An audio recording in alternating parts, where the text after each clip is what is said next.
የልብ በሽታ፣ ስትሮክ፣ የኩላሊት በሽታ፣ የነርቭ ውድመት፣ የአይን መሰወር የመሳሰሉት የስኳር በሽታ ካልታከመና ከቁጥጥር ውጭ ከሆነ የሚያመጣቸው ውስብስብነቶች ናቸው። የጥማት ስሜት መጨመር፣ ቶሎ ቶሎ መብላትና መጠጣት፣ ድካም፣ ክብደት መቀነስ፣ የእይታ ብዥታ አንድ የስኳር ታማሚ ሊያሳያቸው የሚችላቸው ምልክቶች ናቸው። ሰላም ጤና ይስጥልኝ። ይህ ጤና ቲፕ ነው። ጤናን ለመጠበቅ የሚጠቅም መረጃ የሚያገኙበት ትክክለኛ ቦታ። የስኳር በሽታ የሁሉም ዕድሜ ክልል የሚያንኳኳ የጋራ የሆነ የጤና ችግር ነው። ብዙ አይነት የስኳር በሽታዎች አሉ።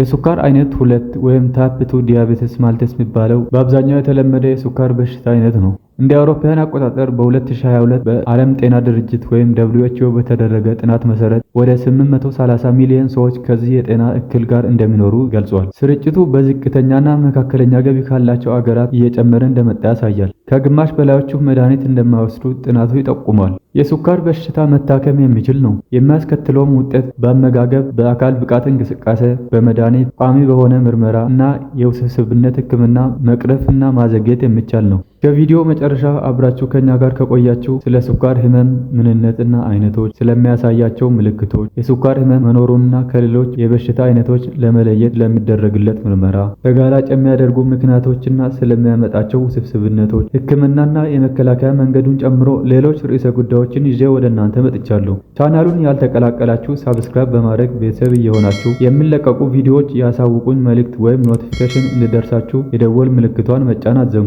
ከቪዲዮ መጨረሻ በመቆየት ስለ ስኳር በሽታ ሙሉ መረጃ አግኝታችሁ ራሳችሁንና የምትወዱትን ሰው መታደግ ትችላላችሁ። ቪዲዮውን ላይክ በማድረግ ጀምሩ።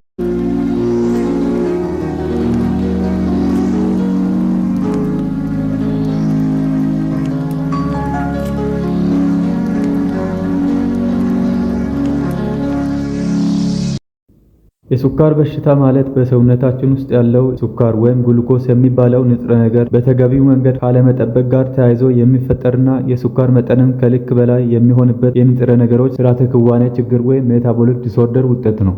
በዚህ ህመም ጊዜ ሰውነታችን ስኳርን በበቂ ሁኔታ አይጠቀምም። ይልቁንስ ስኳር በሰፊው በደም ውስጥ ተመርቶ ከደረሰ በኋላ ሰውነታችን በተገቢው መንገድ አገልግሎት ላይ ለማዋል ስለማይችል የስኳር መጠን በደም ውስጥ እጅግ ይጨምራል። ይህ ደግሞ በተከታይ ተያያዥ ችግሮችን ያስከትላል። እስኪ በትንሹ የሰውነታችን የስኳር አመጣጠንና አጠቃቀምን በተመለከተ ለማየት እንሞክር። በሰውነታችን ውስጥ ያለውን የስኳር ሁኔታ የሚቆጣጠሩልን የተለያዩ ሆርሞኖች ያሉ ሲሆን ከነዚህም ውስጥ አንዱና ዋነኛ የሆነው ኢንሱሊን የሚባለው ነው። ኢንሱሊን የስኳር መጠንን በደም ውስጥ እንዳይዛባና ልከኛ እንዲሆን የሚያደርግልን በተለያዩ መንገዶች አማካኝነት ከሌሎች ሆርሞኖችና ንጥረ ነገሮች ጋር በተቀናጀ መንገድ በመታገዝ ነው። በደማችን ውስጥ የሚኖረው ስኳር በጉበት በማጠራቀም ወይም ግላይኮጂነሲስ በሚባል ሂደት እንዲሁም ደግሞ በደም ውስጥ ያለውን ስኳር ለእያንዳንዱ ሴል ወይም ህዋስ እንዳስፈላጊነቱ እንዲጠቀሙ በማድረግ ነው። ይህ ኢንሱሊን በጣፊያ የሚመረት ሲሆን የስኳር በሽታ ሲኖር ሳይመረት ይቀራል ወይም ደግሞ የተመረተውን ሰውነታችን በአግባቡ መጠቀም ያቅተዋል።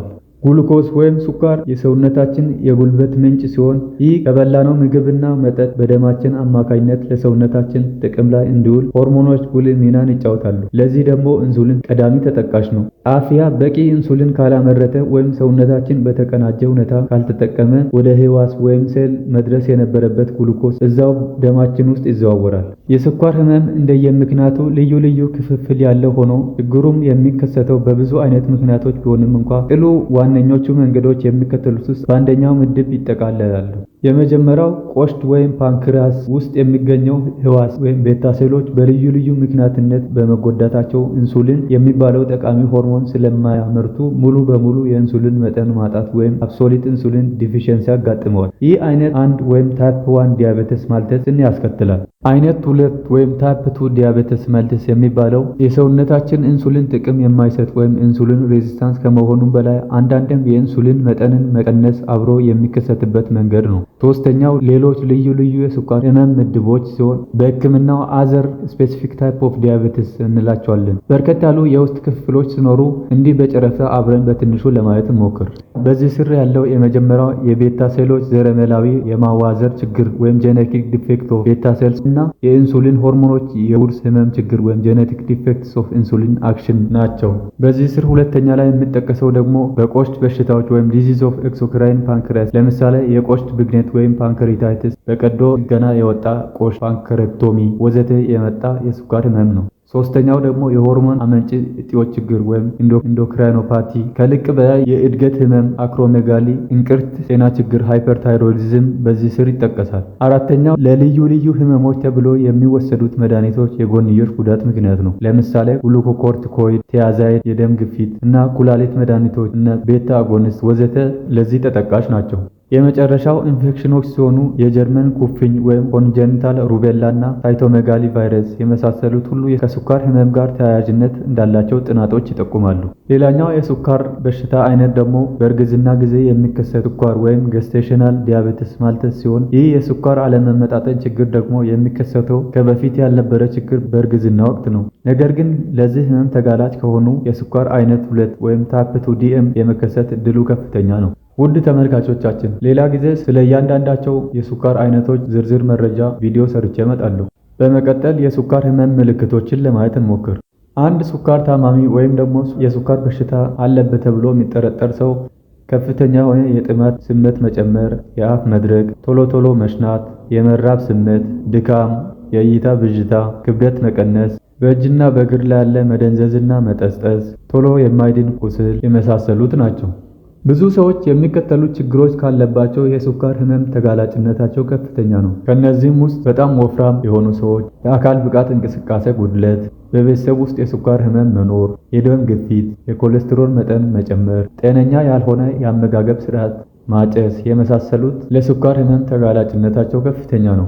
ለስኳር ህመም የሚደረጉ ምርመራዎች የመጀመሪያው በጾም ጊዜ ወይም ምግብ ሳንበላ የደም ግሉኮስ መጠን ወይም ፋስትንግ ብለድ ግሉኮስ ቴስት ይባላል። ሌላው ደግሞ ሄሞግሎቢን ኤዋንሲ የሚባል የደም ምርመራ ነው። በዘፈቀድ የሚሰራ የደም ግሉኮስ መጠን ራንደም ብለድ ግሉኮስ ሌቭል ቴስት እና ኦራል ግሉኮስ ቶለራንስ ቴስት የሚባሉ የምርመራ አይነቶች የስኳር ህመምን ለመለየት የሚረዱ ናቸው። የስኳር በሽታ ለረጅም ጊዜ ከቁጥጥር ውጭ ከሆነ ከባድ የሆኑ ችግሮችን ወይም ውስብስብነቶችን ያመጣል። የልብ በሽታና ስትሮክ፣ የኩላሊት በሽታ።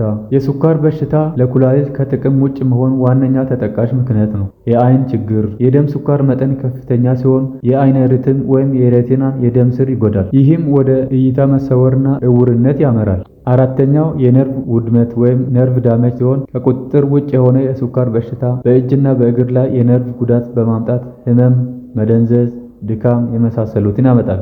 አምስተኛው የእግር ችግር ሲሆን ደካማ የደም ዝውውርና የነርቭ ውድመት ወደ አልሰርና ኢንፌክሽን በማምራት ካልታከመ ከእግር መቆረጥ ድረስ ሊያደርስ ይችላል።